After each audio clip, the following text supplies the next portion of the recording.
কক্সবাজারের শহরও আইলাম, আইয়া দেখি এই জায়গায় কি সুন্দর সুন্দর সিঙ্গারা বানাইতেছে।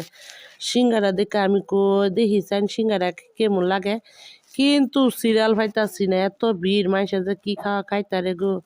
এই যে ধরুন বেড়ারা কুলাইতারে না বানায়া, বেড়া বেড়া ফুট মনে হয় দুইটাই বানাইতেছে, কিন্তু কুলাইতেছে না। পরে দাঁড়ায় লইছি, তারপরে কয়টা বুট নিলাম, 20 টাকার বুট নিলাম। এই যে দেখেন আঙ্গ দুইজনের কি সুন্দর করে দাঁড়ায় থেকে বুট খাইতেছে, আমার একবারও জিগা না বুট খাওয়ার লাগিয়া। পরে আমি এইদিকে বুট সিঙ্গারা খাই দেখি আঙ্গ দিকের মতো লাগে নাকি। আঙ্গ দিকের সিঙ্গারা তো অনেক মজা, বুটও মজা, আর দেখি এদিকে কিন্তু বুটও বেশি মজা লাগলো না আমার কাছে। পরে সিঙ্গারা কি করবো, সিঙ্গারা করে সিরিয়াল পাইতাছি না। পরে 3টা সিঙ্গারা পাইলাম, দিল খাইয়া দেখলাম কোনো মজা পাইলাম না। মাইস এমনি দাঁড়ায় লইছে সিঙ্গারা লেগে, আর কি খাওয়া খাইতেছে। পরে টুনিয়া আইলাম, আচার মাচার কিনতাম, কি আর আচার মাচার কিনতাম, আমি তো কিনতামই না। কক্সবাজার আইলাম কোনো আচারই কিনতাম না।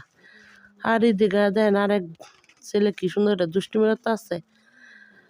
যাক গে, এদিকে কিছু টুকটাক কিনেছি না, এই যে আয়া পড়লাম ফুটেলো। আজকে পর্যন্ত সবাই ভালো থাকবেন, আল্লাহ হাফেজ।